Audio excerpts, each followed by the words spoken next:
बॉलिवूडची charming and beautiful singer Shalmali Kholgade नव्या वर्षात तिच्या चाहत्यांसाठी खास गिफ्ट घेऊन येणार आहे। नव्या भूमिकेत शाल्मली तिच्या चाहत्यांना बघायला मिळणार आहे आणि ह्याच निमित्ताने शाल्मलीशी आमचे प्रतिनिधी कपिल देशपांडे यांनी केलेली ही खास बातचीत बघूयात।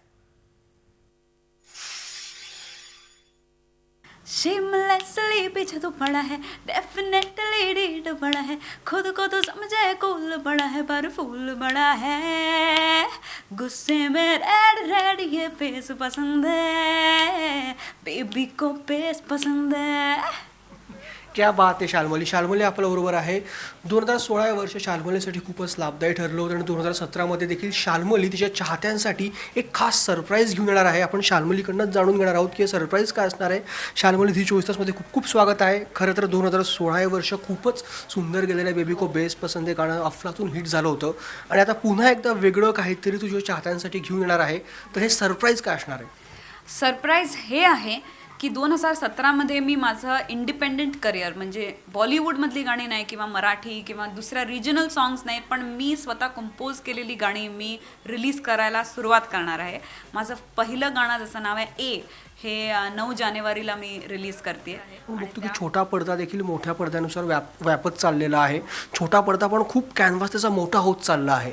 तर कसा अनुभव होता चाहूलसाठी प्लेबॅक सिंगिंग करायचा? चाहूल या गाण्याचं रेकॉर्डिंग करताना मला अतिशय आय वॉज व्हेरी हॅपी, कारण मला माहिती आहे की माझे आई वडील खूप मराठी सिरियल्स बघतात।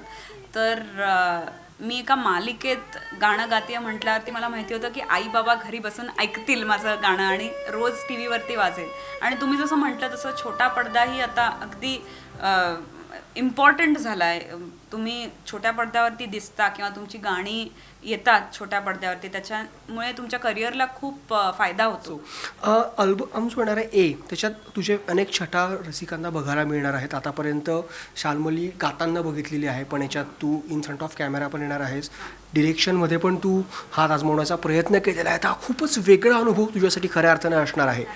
तर कसं सांगशील की गायन ओके, ॲक्टिंग की डिरेक्शन, तिघांमध्ये काय तुला?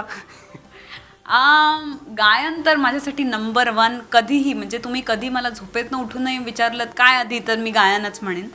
पण ह्या व्हिडिओमुळे मी एक नवीन फॅकल्टी माझी वापरली डायरेक्शनची, जी मी जेव्हा गाणं कंपोज करत होते तेव्हा मला सगळं व्हिडिओमध्ये मला काय दिसायला हवं आहे हे सगळं दिसत होतं तेव्हाच कंपोज करताना। तर मी म्हटलं का मीच डिरेक्ट करते, हे असं असतं तसं असतं, आणि तसंच झालं। ह्या व्हिडिओ नंतर मी स्वतःला म्हटलं एक शॉर्ट फिल्म तर बनताय, करना ही चाहिए ॲट सम पॉइंट। आणि शॉर्ट फिल्म नंतर फिल्म, मग फीचर फिल्म, मग गॉड नोज व्हॉट।